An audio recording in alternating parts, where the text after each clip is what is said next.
Hi, what's up, y'all? Y'all good? I hope so. Y'all, let's get into House of David episodes 4 through 6, okay? So episode 4 starts with David waking up in a place that looks like it could have been a part of the Garden of Eden. It has a lot of rich vegetation, beautiful water. David bends down to touch the water, then it catches on fire and it combusts. He talks to Samuel and he tells him about the place. And Samuel tells him that the Spirit of the Lord rests on him now, the same way that it did on Abraham, Isaac, Jacob, and Moses. David doesn't understand because Israel has a king, Saul, and he feels like Saul is a good king. He tells Samuel that he probably meant to pick someone else, and Samuel lets David know that he didn't pick him. He even tried to get God to pick somebody else, but he is who God wanted because God not only sees who he is, but he also sees what he will become.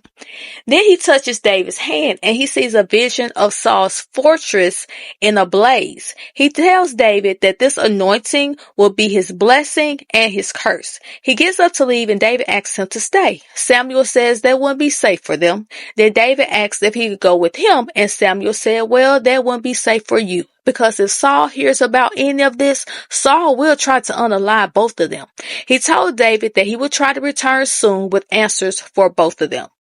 Now the brothers are in the house and Eliab is convinced that Samuel has gone mad. Jesse says everything that Samuel has said since he was a kid has been true. Jesse feels like he must go to the elders and tell them what has happened, but Eliab is adamant that they shouldn't say anything. So now Jesse is feeling like Eliab's loyalty to Saul is greater than his loyalty to God or to their house. But Eliab explains that he's just trying to protect them because he has struck people down for less. So he tells his father and his brothers not to speak a word about Samuel's visit or what he said about David to anyone. So David fell back to sleep and he fell into a dream. He's back in the same place and he sees a soldier. He asks him who was he and he starts walking towards him, but the man holds out his hand and does like a push motion, which knocks David out of the dream. And Eliab was there trying to wake him up.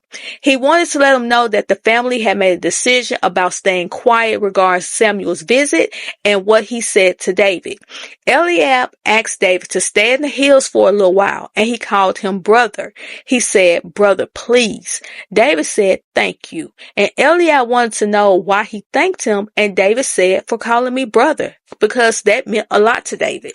David wanted to know, what if God did intend for all of that to happen?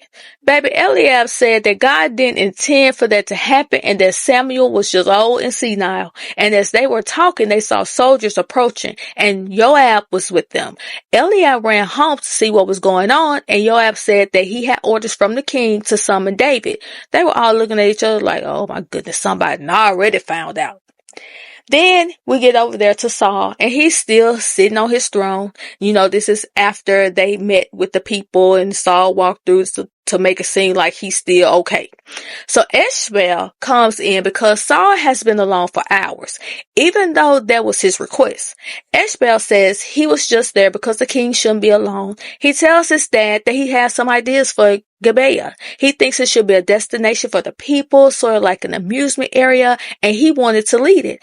Saul thinks it's a good idea, but he doesn't think that leadership is Ishmael's strong suit.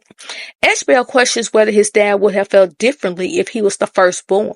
Saul says that it wasn't about when he was born, it was about who he is as a person. Saul is already drained from those spirits, so he wants Ishmael to leave him alone. So Ishmael kisses his hand and walks out feeling defeated. But then you hear all of this noise and this man burst in with Abner and other men trying to stop him. The man's name is Yahir. He was the elder of the tribe of Dan. He said that the house of Saul betrayed him. He said that Ishmael defiled his daughter. She was a virgin. Saul couldn't take it, so he walks off. Yahir yells at Saul and tells him that he demands that he stay and listen to what he has to say. And that's when Ishmael walks out and starts cracking jokes on the man and his daughter, not taking the situation seriously, saying that he may have defiled her. Yahir tells Jonathan that it is Ishmael's duty to marry his daughter and join their houses. Ishmael gonna say, I'm certainly not marrying a defiled woman. I was like, see, that's what your daddy was talking about right there. So Yahir says, if amends aren't made, then the tribe of Dan will no longer be loyal to the house of Saul. Jonathan was trying to handle the situation, but Ishmael told Yahir that their houses would never be joined. And to that, Yahir said, well, he will invoke the law of Moses, which says that either Ishmael marries his daughter or he be stoned. Ahinoam walks in and asks, who speaks of death in her house? Yahir wanted to know where was Saul, because he will only speak to power. Ahinoam said that she was power enough. She said, well, the law of Moses would demand that your daughter will also have to be stoned. Yahir was looking very concerned by that. So Ahinoam said, so you don't know the law. Ishmael was over there snickering, not fully understanding once again what dilemma he's placed on his family. So Ahinoam tells Yahir that she'll speak to the king, and she told Yahir to return tomorrow so they can settle the situation. Then she gives a mean side eye to Ishmael. Now mind you, when he was in there checking on his daddy, he asked him what could he do for him, and Saul said to stop upsetting your mother. Now back over there with Jesse, he's upset. He doesn't want David to leave, but it's an order from the king, so they have to do it.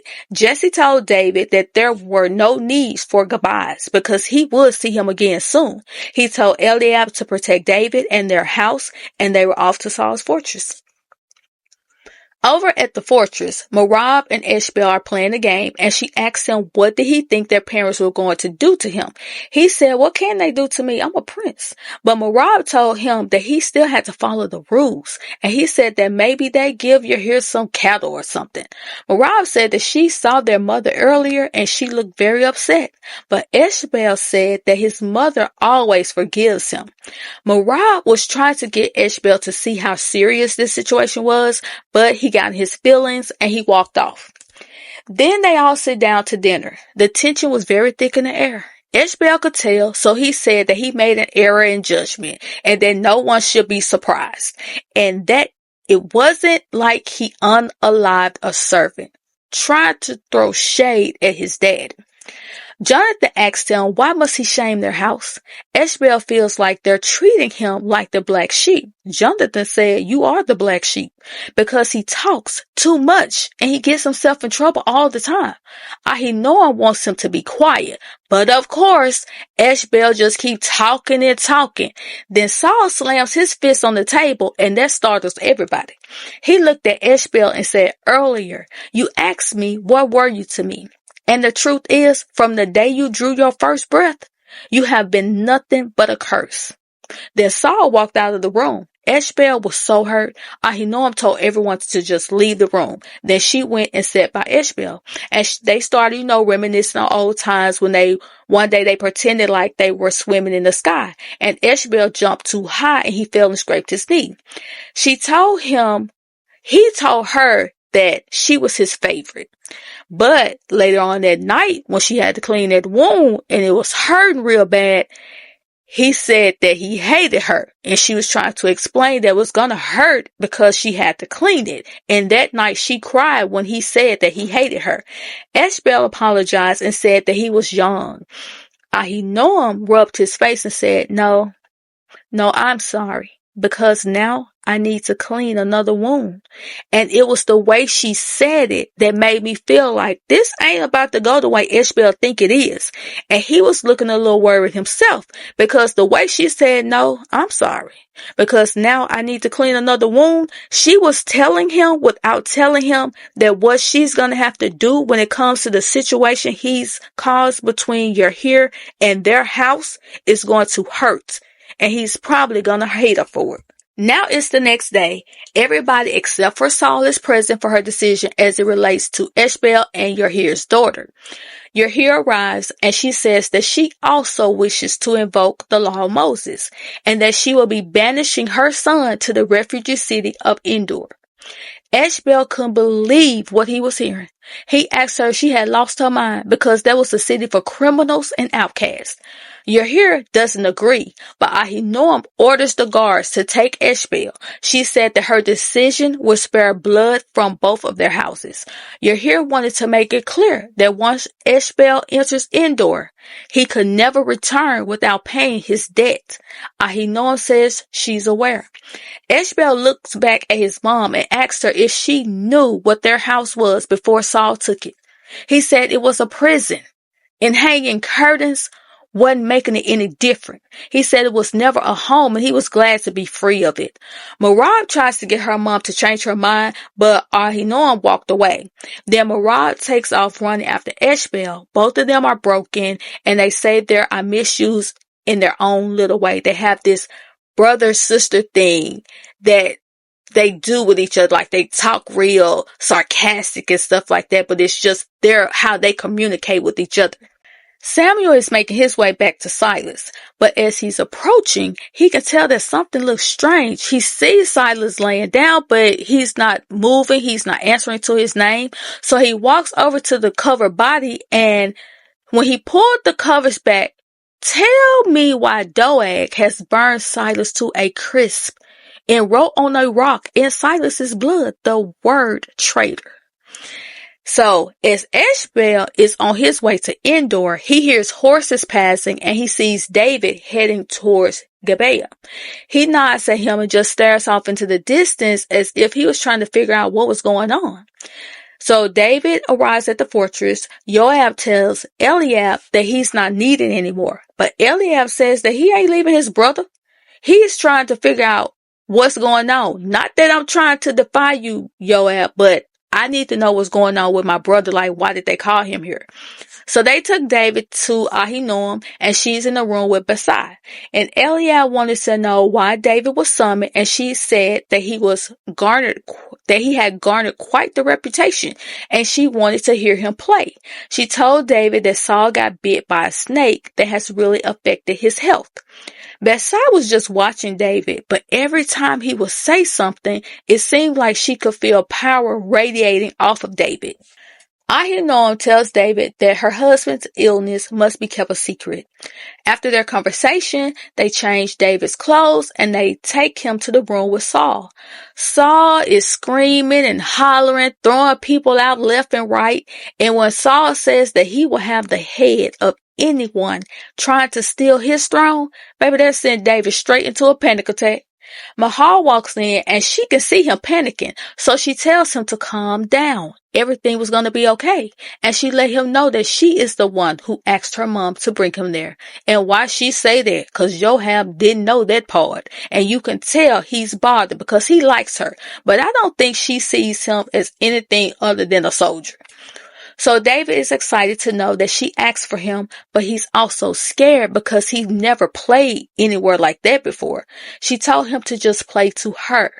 David is a wreck, but Joab tells him, play, David, because Saul is out of his mind. And he starts playing, this beautiful song, which starts to soothe Saul's mind and brings everybody else to tears.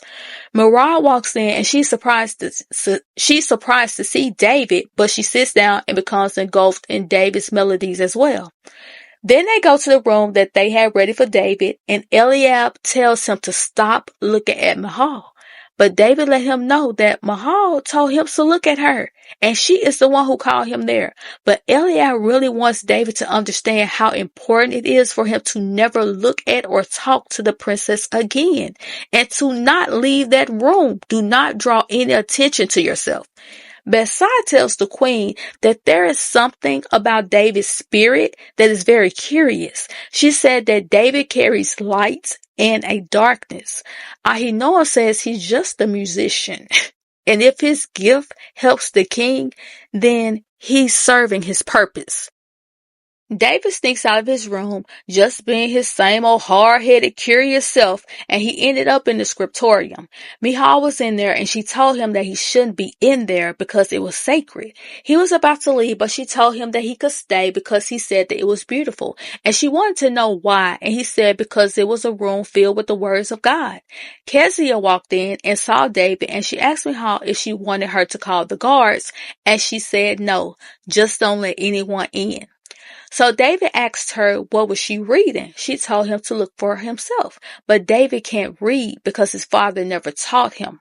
So they read the Song of Moses, which is Deuteronomy 32. Michal said that she always wondered what it would sound like set to music. So when David went back to his room, he turned it into a song, and it brought Michal to tears. David's singing also made Saul feel at peace. He said that it was beautiful, and you can see that David's music and singing it just really has a way of calming Saul. Later on that night, David was in his room playing the lyre. Kezia came to get him because Michal was waiting for him. Abner was in another room waiting for Joab, but Joab brought Eliab with him, whom Abner wasn't expecting. Joab said that Eliab was his family and he could be trusted, to which Abner responds, and yes, sometimes we have to turn on blood, and I feel like that's gonna mean something later. But he tells them that he feels there is a new plan taking place to take power from Saul and to give it to a pretender, and he thinks that it comes from the tribe of Judah. Joab said that they will end the threat at all costs. He tells Eliab that it's an honor that Abner called them in there to give them this assignment. But Eliab wants to know how, when they'll be taking out their own people. But Joab wants to know if he made a mistake speaking on Eliab's loyalty. And Eliab said that he didn't make a mistake. So Eliab says the word on the curb is that Samuel visited their lands. So he asked Eliab, if you knew more, you would tell me, right? Eliab said that he would. But while they're talking, Jonathan comes in and says that another border village has been attacked and they must leave immediately. Eliab said he would be right on, he just needed to gather his things. He was really going to speak to David, but David wasn't in his room, and that's because he was back in the scriptorium with Michal, who had asked Kezia to go get him because she was going to teach him how to read. While they were talking, David could tell that something was bothering her, and she said that she worries that her family has been cursed. She feels like the seer has abandoned them, and she wonders if God has too. David said that he hasn't, but Michal says she feels the darkness just as much and it scares her. David tells Michal how he felt when his mother passed away, and he learned that the songs they sing about grief and death honor God too. He said that he will comfort the king with his music, and he hopes that it comforts her too because she deserves to be adored. She told David that she was glad that he was there. Then she gave David his first lesson in reading, which was his name. Then we see Samuel running home screaming out for his wife. She wanted to know, what's wrong? What's going on? He told her that Silas was unalived by Saul, and he was scared that he had done the same to her. He said that they had to leave and leave now. Just grab what you need and let's go. Then we see Ishbaal being taken to Endor, but before he can get there, his caravan was attacked. A flaming arrow hit it. It caught on fire, so he jumped out. And this man, who I think is one of Achish's men, asked him if he was Ishbaal. He said yes, so the man told him to follow him. So they set off into the night, and that was the end of episode 4. So let's go right on into episode 5. House of Saul, episode 5. So House of Saul, episode 5, opens with David sitting outside on the walls of Gibeah, and he's praising the Lord. Michal was listening from the corridor, and you could tell that she loves David's voice. Then we see Abner go meet with Adriel. He told Abner that he found it interesting to see them present Hashem's chosen king in a place surrounded by the faces of pagan gods.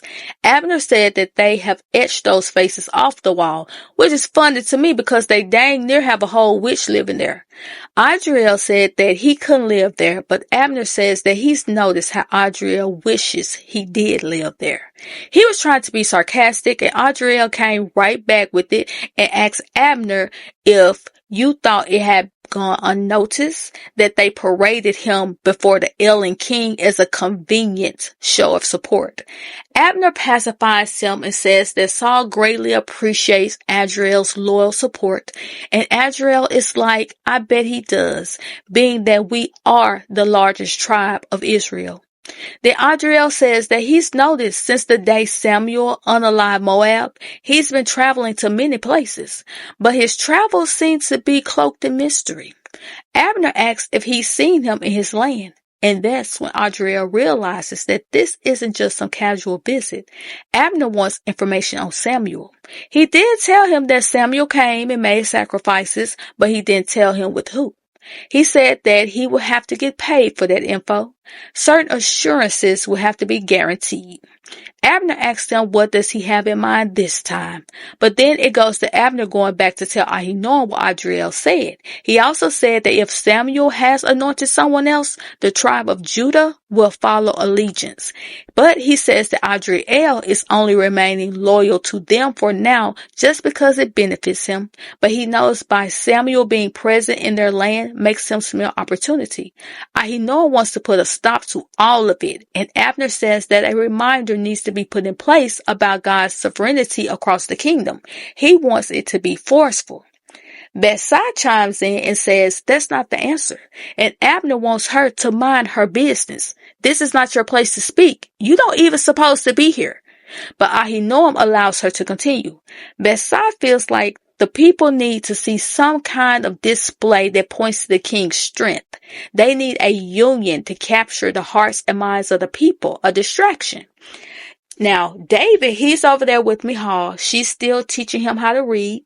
He asks her, how does it feel to be the first princess of Israel? She says it's a privilege, but that secrets are heavy. And she asks David if he had any. And he thought about it and said, none of consequence. Michal says sometimes she wishes she didn't have the life of a princess. Sometimes she just wants to be just another girl.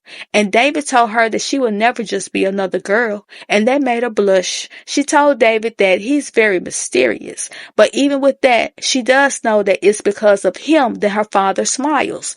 And David is laying it on thick. He said, no, it's because of you. You lift his mood, and he sees it with his own eyes. So she asks him what else does he see when he looks at her.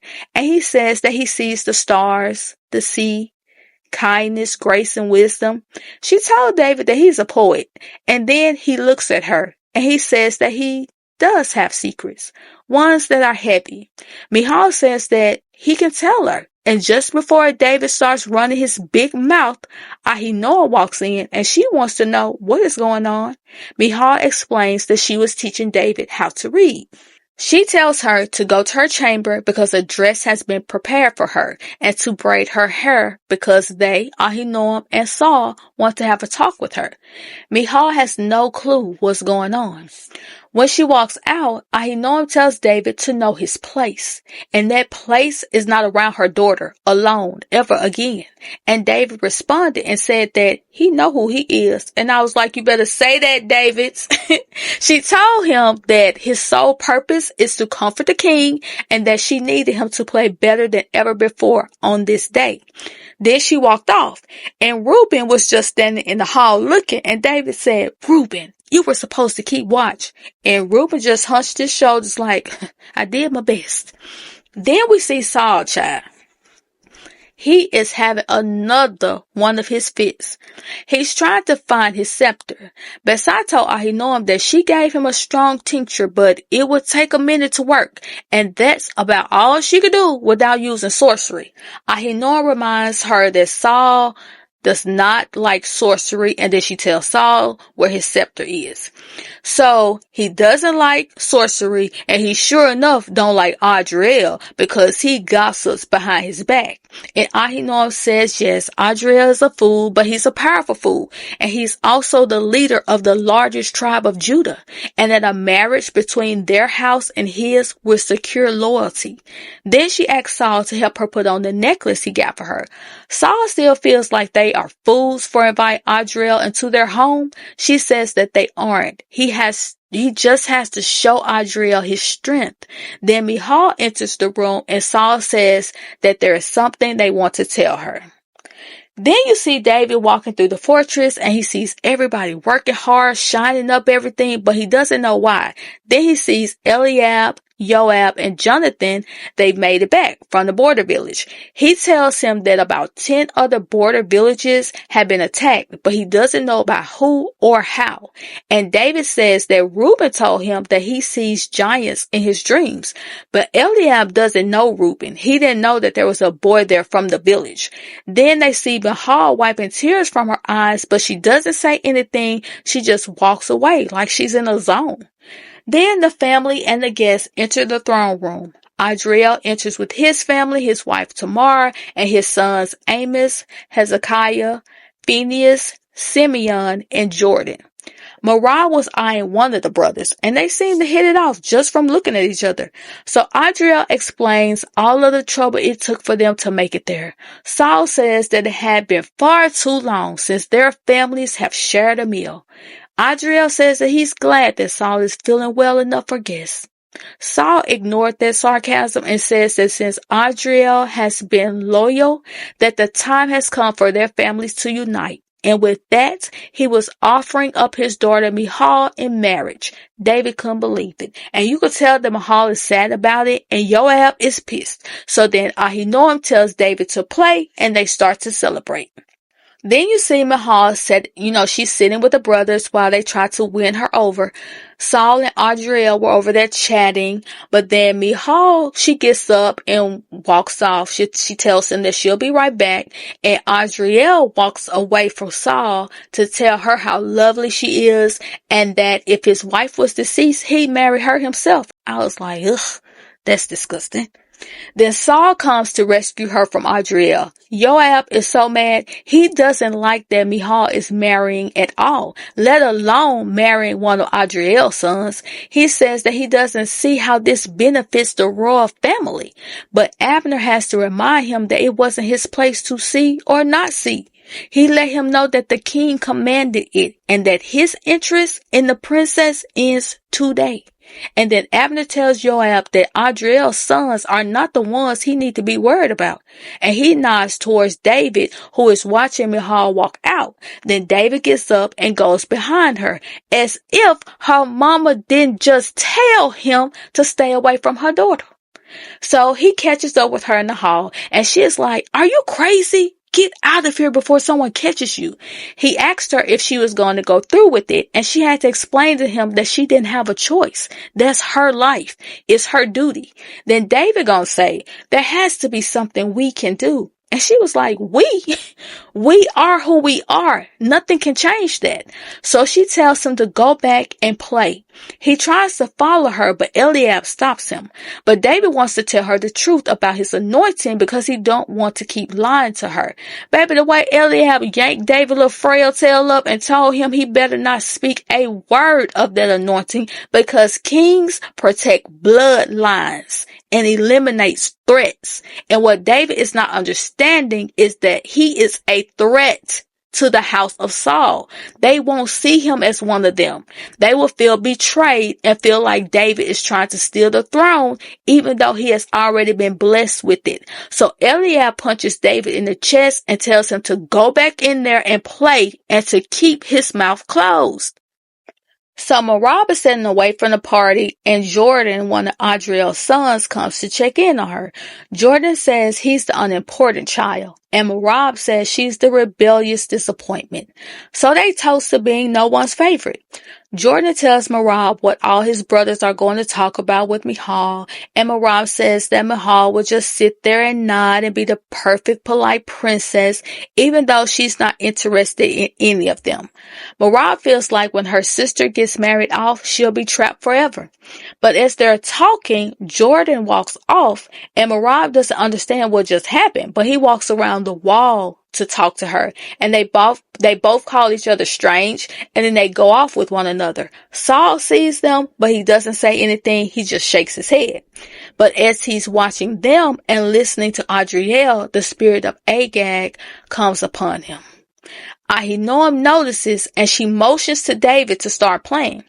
Adriel is going on and on about wanting to be gifted a scroll. The Spirit is telling Saul that the time of Judah has come and to unalive the lion.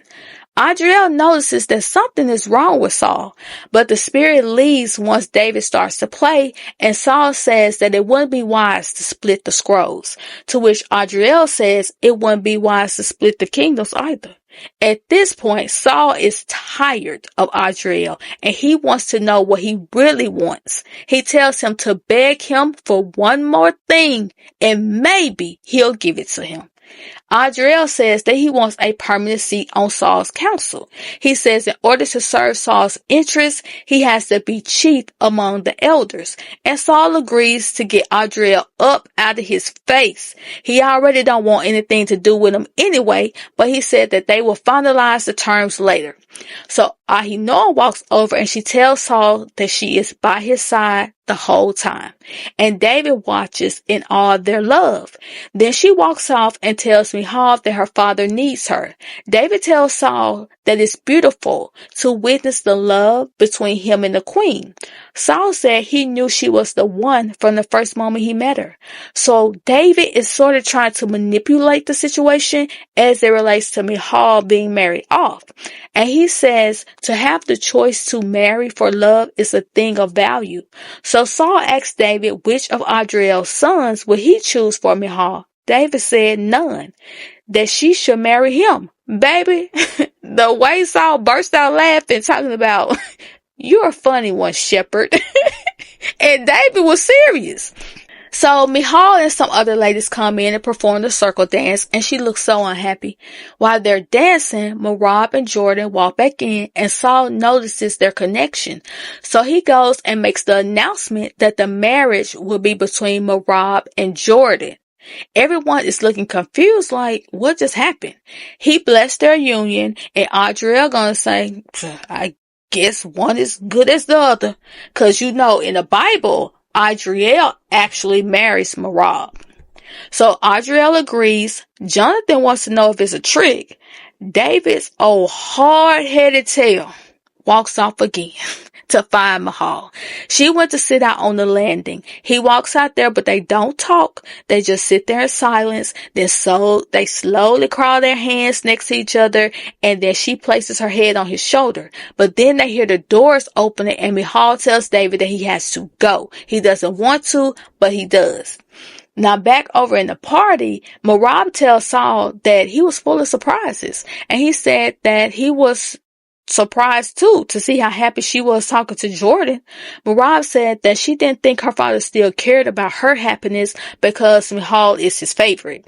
Saul tells her that he is always thinking of her happiness. He told her that she would keep Adriel on his toes, and she says that the house of Saul would never be divided. He hugs her, and you could tell how much she appreciated it. As David is walking back, Joab grabs him and holds him over the ledge. Joab feels like David came to the palace to corrupt the princess. David had to let him know that every moment spent with Michal has been at her request. But Joab tells him that he has been a plague on their family's name since his birth, and he feels like Eliab has been too soft on David. So he wants to teach David a lesson. He tells David that he is not to do anything as it relates to the princess. He told David to swear to it or he was going to drop him. David stretched out his arms and said, try it. He was unfazed by Joab. He told Joab that God has shown him his destiny, and he asked him if he knew his. Joab pulled him up, and he watched David walk off unfazed by his threats, and that threw Joab off a bit because he is used to people being scared of him. Ahinoam goes to talk to Michal. She let her know that her father gave her a way out, but to not get it twisted because she would be marrying somebody soon. Ahinoam says that the last thing they need are rumors of Michal having a liking for a shepherd boy. She reminded her mom that her father was a donkey herder, but Ahinoam wants Michal to understand that she is not her. She's a princess. and that the damage done to their house could last generations if people found out that she liked an outcast. But she told her that when she does marry, that her marriage would be much greater than her fleeting romance with David. She says that Mihal's future marriage would serve to protect the kingdom and the family, and that David was right. She's not a trophy. Ahinoam said that Michal is a shield, but I'm listening to her and thinking, ma'am, you're asking her to be the same thing, a status symbol for the family. Adriel makes a toast to the king and the union. Saul also makes a toast to his daughter, and he gifts Adriel with the blessing of the Jacob scroll. Adriel asks to read it for the children. Saul agrees, but as soon as Adriel starts to read, the spirit of Agag comes back upon Saul. He tells Saul that he will lose it all. He said that Saul will lose it all and that the lion would turn on him. Now Saul is thinking that the voice is talking about Adriel because none of them have a clue about David. And since Saul's back is to his wife and David, they don't realize that he needs David to play. Then Saul tells Adriel to stop and he will finish the reading. The family is looking like, heck, here we go. Saul tells Adriel that he knows that he's been coming for his throne. Adriel says that wasn't true. He felt insulted. Saul called off the marriage between Merab and Jordan. He said that the house of Saul and the house of Adriel would never be joined. Ahinoam tries to stop him, but Saul grabbed her by the neck, broke the necklace, and then told Adriel that his sons would never be good enough for his daughters. Saul pushed Adriel in the chest and told him to get out of his house. And then he ripped down the flag that represented the house of Judah, and he stormed off. Everybody is just standing there stunned. Michal bends down to pick up the pieces from the broken necklace. Merab tells her that the family is cursed. Ahinoam was in the room watching over Saul. Baby, she is tired. Besai comes in and she asked her why were demons still hunting him, and she said that his soul was at war, but in order to help him, she would need to use dark magic. But Ahinoam knows that Saul forbids it, and he won't change the law. And being that Saul is out of it right now, Besai told her that she would have to be the one to change the law. So Ahinoam takes his ring. A little while later, Saul walks around the house. He sees David, who said he couldn't sleep either. Saul said, I couldn't either. He tells David that he knows Merab will never forgive him. He still believes that Adriel was trying to take his throne. He says to be king is to be misunderstood. David said to be anointed and not by your own choice. In that moment, he was talking about himself. But Saul says that he wishes it didn't hurt his family so much. Saul asked David if he wanted to sit on the throne to see what it felt like. But David said that sitting on the throne was for the Lord's anointed. But when Saul leaves to go back to bed, David goes and sits on the throne. And Michal was watching from the door. And that was the end of House of David, episode 5. So now let's go right into House of David, episode 6. So episode 6 opens with Orpah telling the history of the Nephilim. She said that it all began during the time of rebellion and they were cast out of heaven and landed on earth. The fallen angels craved the daughters of men and they had relationships with them. And those women birthed something other than sons of men, but giants. And God punished the angels for their sins and they were banished into eternal darkness. All that was left was the symbol of their rebellion, which was feared and hunted by men. And she let her sons know that they were the last of the Nephilim. Goliath asked her, if all of that is true, then why do we still hide in the cave? Achish over there called one of the kings of the Philistines to let him know that the giants were real. And the man told him that the leaders are tired of his fantasies and they will only unite if they could see this so-called strength that he boasts about.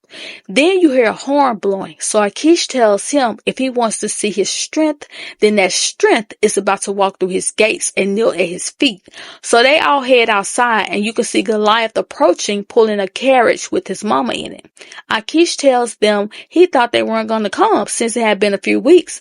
And Orpah says if it wasn't for her son, she wouldn't have. And the Philistine king is just looking bewildered. He can't believe his eyes. Achish tells him to tell the other kings to gather in the valley of Elah because the time to attack is now. And he'll meet them there with his army and his giants. Now over in Saul's room, David is singing and playing for Saul. He's singing praises to Adonai. Michal can hear him singing as she stands in the assembly room. Merab walks in to ask her what she was doing. Then they start talking about how it feels to live in the palace and people talking about their dad. And then Merab asks Michal about her secret meetings with David and if she was falling in love. And when she doesn't answer, Merab starts laughing because she can't believe it. But Michal says that she was falling in love, but now she's conflicted because of what her mother told her about David. Merab tells her that David is a peasant and she'll never be allowed to marry him because they, the sisters, are a ladder that men climb to reach their greatest ambitions, and the sooner she accepts that, the less painful things will be for her.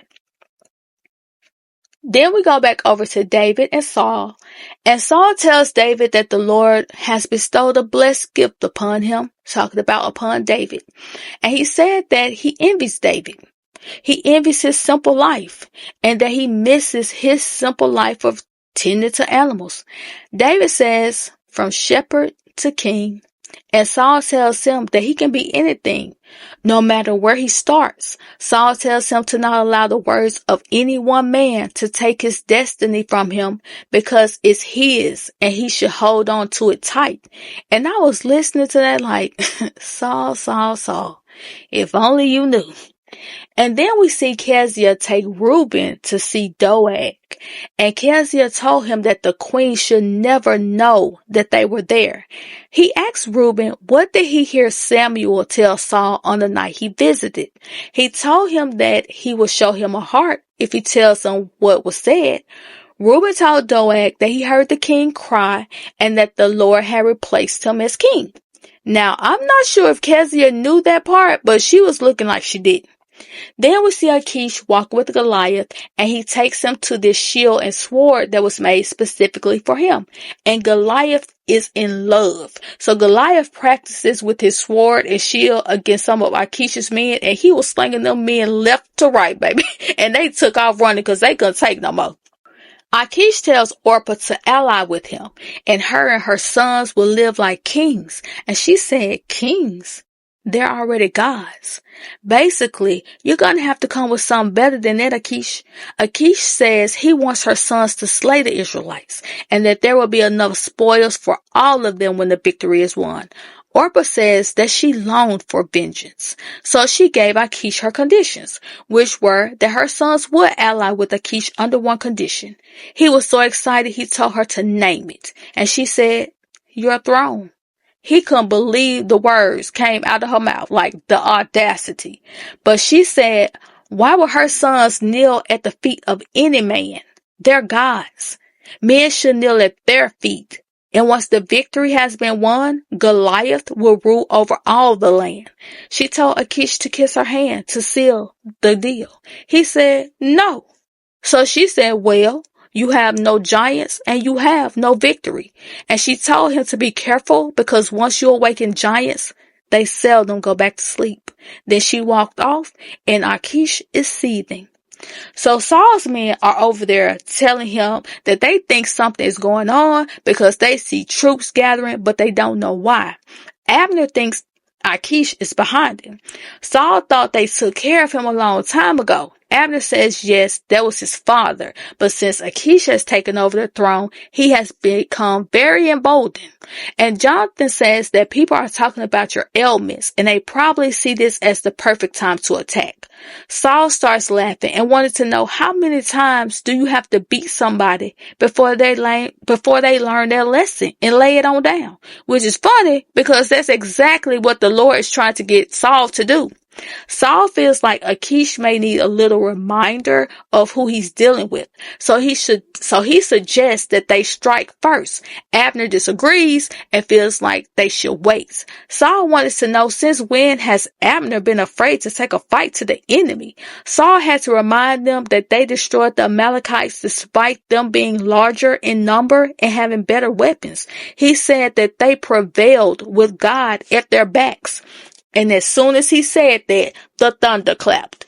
And that was the Lord trying to remind Saul that he no longer had his back. Like, how many times am I going to have to tell you that I am no longer supporting you? I let go of you. I have washed my hands of you, Saul, because you're not learning your lesson. You won't let go of what is no longer yours. So Saul started to become a little uncomfortable and he storms out. Jonathan stopped him and asked him if he was okay. Saul told Jonathan not to bring up giants to him again, and he asked him if he wanted him to be scared of a handprint. He tells Jonathan that he's acting like a terrified child and not a protector of their people. Saul says he's surrounded by weakness, but no one was going to take his throne from him, not even Jonathan.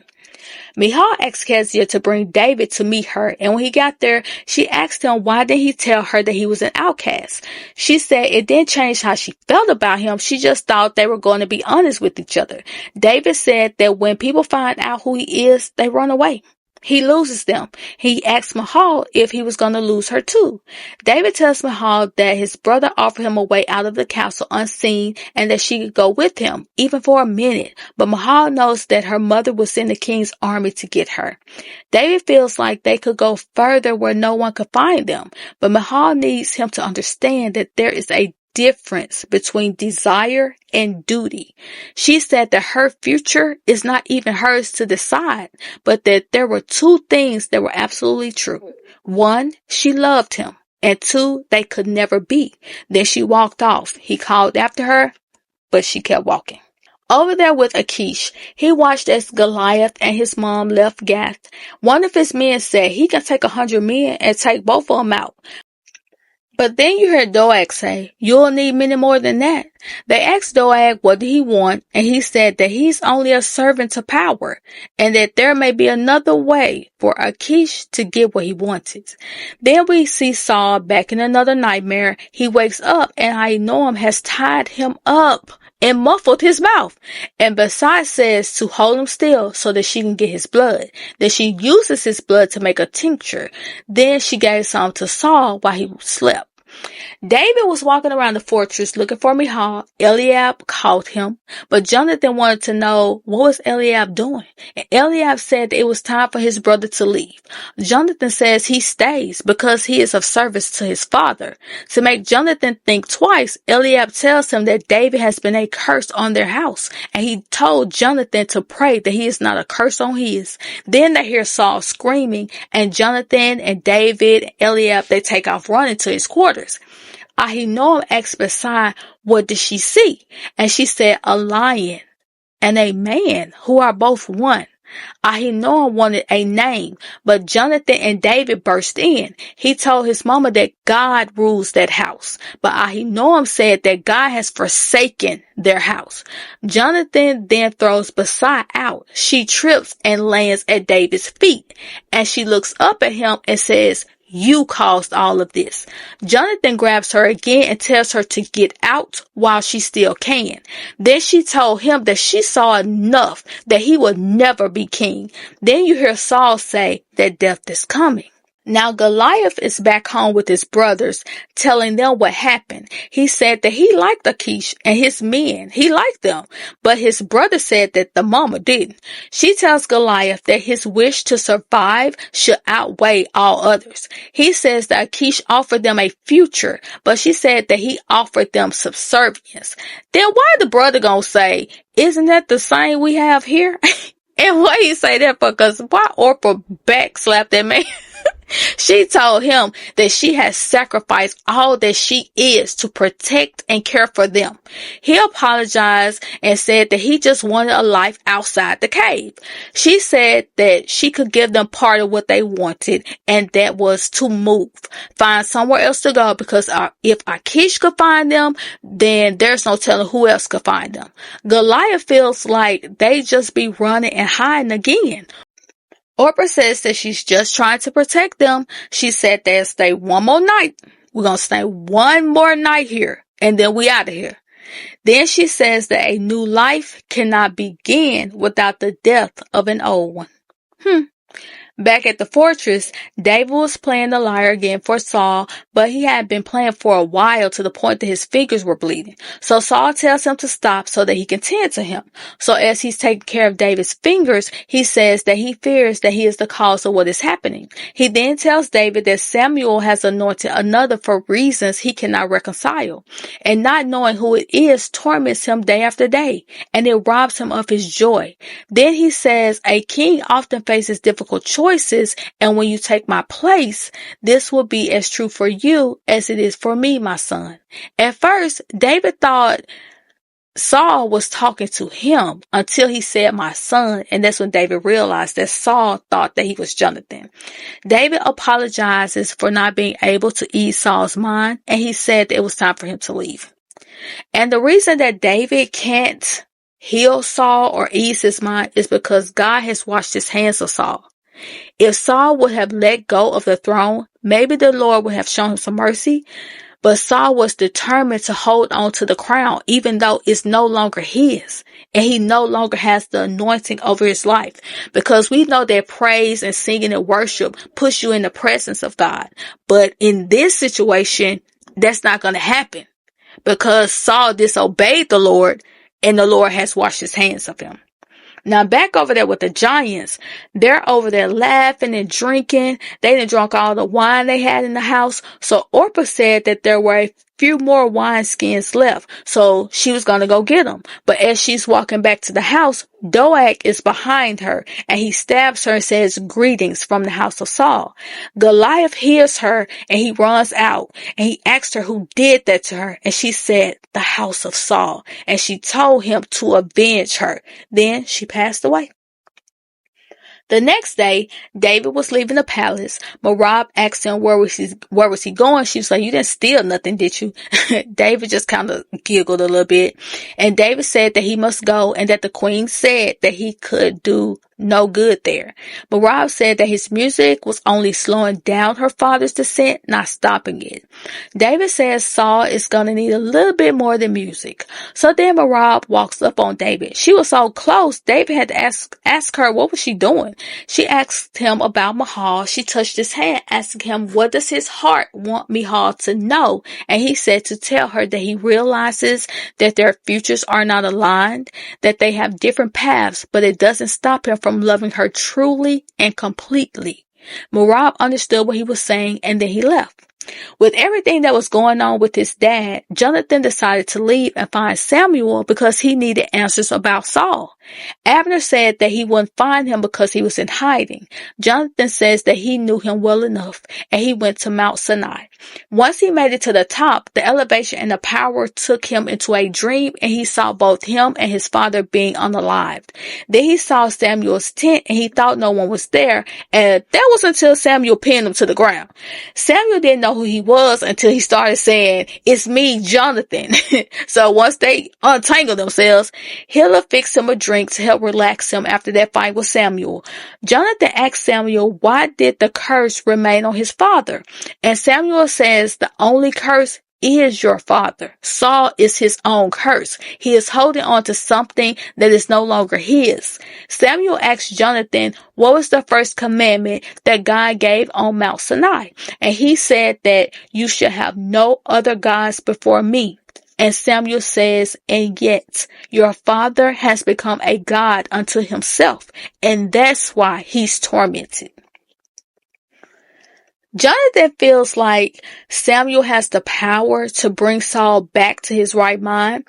He tells Jonathan that he has begged for his father and his house, but his begging and his prayers change nothing because there are some mistakes that can be undone. Jonathan wanted to know if the visions he had would come to pass, but Samuel said that he didn't know. So Jonathan asked him if he anointed another king. Before answering, Samuel asked him who did he serve, and Jonathan said God above all. And then he told him that he did anoint another king, and that king's reign would know no end. And that confirmed to Jonathan that he would never be king. Samuel ends the conversation and tells Jonathan when he leaves, he should pass by the great valley because he sees great darkness there.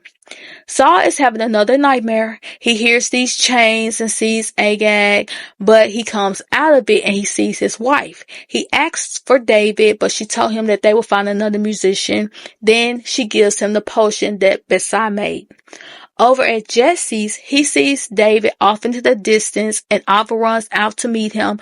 Jesse was so happy to see David. I've never seen him smile like that about David. Jonathan left Mount Sinai and went in the direction Samuel told him to go. He saw this massive number of Philistines gathering. When he made it home, he told Abner. Abner said that they had already heard. Jonathan said that he never seen such an army. Joab wanted to know if the giants walked among them. Jonathan said that he could not say for sure. Saul told them to summon all the tribes because they would fight.